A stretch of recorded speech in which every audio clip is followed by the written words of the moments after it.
So you talk about therapy, and I think one of the things that is important in healing too, of course, is talking to experts and finding the right therapist, and that's also a journey in and of itself.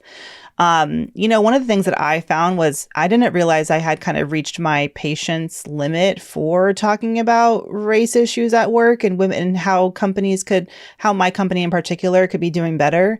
Because I had been talking about it and I was like, kind of like resentful about it when it was the summer of 2020. And I was like, you know what? Y'all deal with this. And then within the next 8 months, I was gone.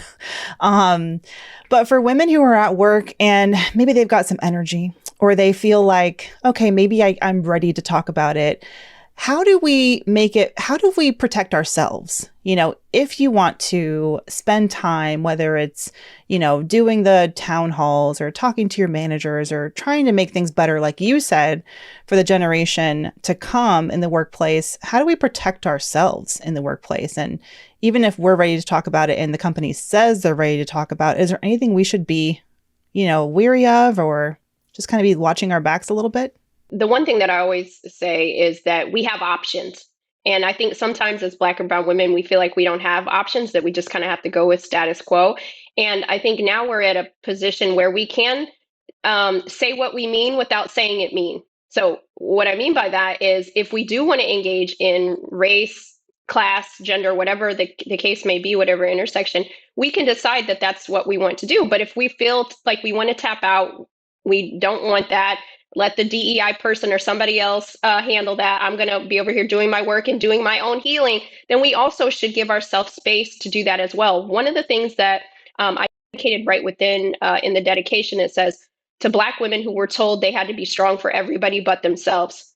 It's time that we no longer have to center everybody else's experiences if that's not congruent with what we want. And I think we can create the boundaries. Part of healing, in my opinion, is creating boundaries with people. So letting people know what good looks like to us. So if we don't feel comfortable engaging, we can use language like, I don't feel like this is a psychologically safe environment for me to have this conversation right now, but when I'm ready, I'll be happy to let you know that, right? And I think, again, a lot of our colleagues, Mandi, they will tell us in a heartbeat what's working for them, what they don't like. The copy paper's out. There's no more filters for the coffee maker. Like they have no problems saying what they want to us. And I feel like it's time for us to recenter and say, you know what, here's what works for me and what doesn't, because no one's going to know that if we don't let them know what good looks like to us. And that is creating those boundaries. And so I talk about drawing your line in the sand, letting people know what's comfortable. And if you're not able to do that,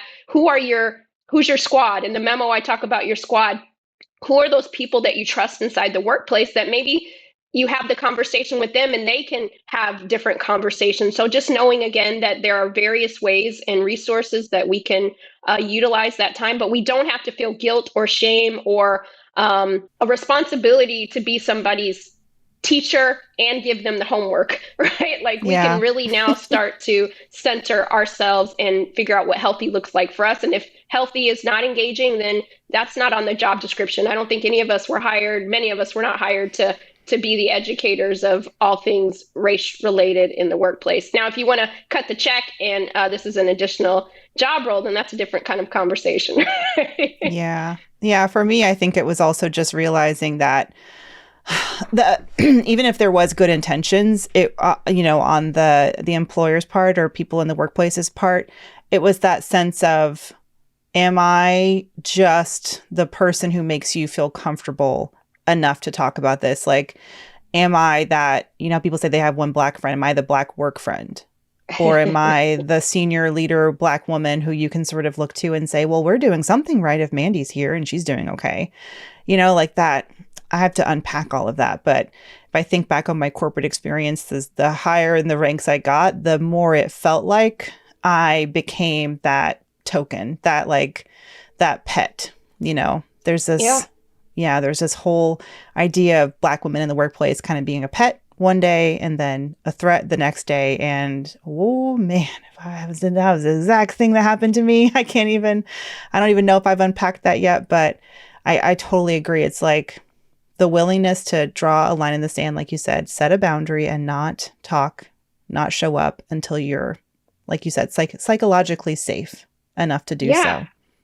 so. And we can Yeah. create that for ourselves. And I think giving ourselves permission to do that, right? Because we know what it's like to walk on eggshells at work. We know what it's like when we're not creating boundaries. So let's flip it. Let's give it a chance, right? I invite people to think about what, if you haven't been creating boundaries, what's that one step? What's that boundary that you can create to help center you? Because we're not going to be our healthiest selves if we're constantly walking on those eggshells and pretending that some of these things are not affecting us. Because I make the joke sometimes, Mandi is like, no, we're not angry Black women at work, but when we go home, some of our family members might see an angrier side, right? Because you're Yeah.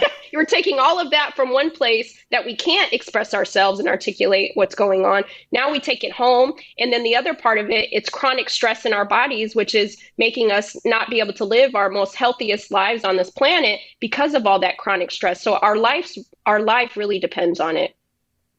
Yeah, you're absolutely right. And our happiness, like our family's Yes. happiness.